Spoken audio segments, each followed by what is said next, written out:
Um, and so if we look at that level, the contrast is trying to make between the ordinary experience and the experience at the conscious level, or ordinary experience, mystic experience that breaks down. That's what I wanted to say. Okay, so the mystic state brings us into contact with the total passage of reality. The same is true, really, at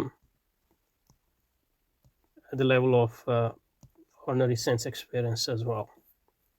At least when that sense experience is at the level of what Heidegger calls ready to hand. So the mystic experience brings us into contact with the total passage of reality. Maybe the intensity and the reality is different, but the fundamental relationship seems to be similar, if not the same. The mystic state brings us into contact with the total passage of reality, in which all the diverse stimuli merge into one another and form a single unanalyzable unity. But that's the case with ordinary experience as well. When I'm mowing my lawn, or when I'm crossing the road, my experience is unanalyzable unity at that level. And even at the level of present at hand, the analysis it is still not at a fully conscious level. Maybe the difference is that in ordinary experience we can move from the level of present the level of ready to hand, from we can move from ready to hand to present at hand, and then at the objective level. And maybe he would say that we can't do that with the mystic experience. So that would be a different point there.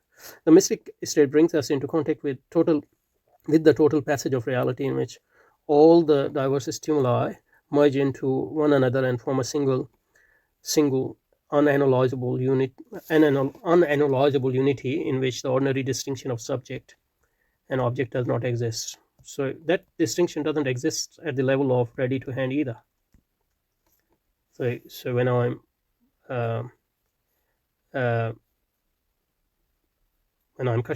mowing my grass or crossing the road, the really conscious distinction between subject and object generally doesn't exist, unless that experience breaks down.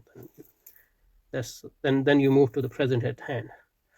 So at least at the fundamental fundamental level of our dealing with the world, there seems to be no such contrast which Allama Iqbal is trying to make with the mystic experience as he understands it.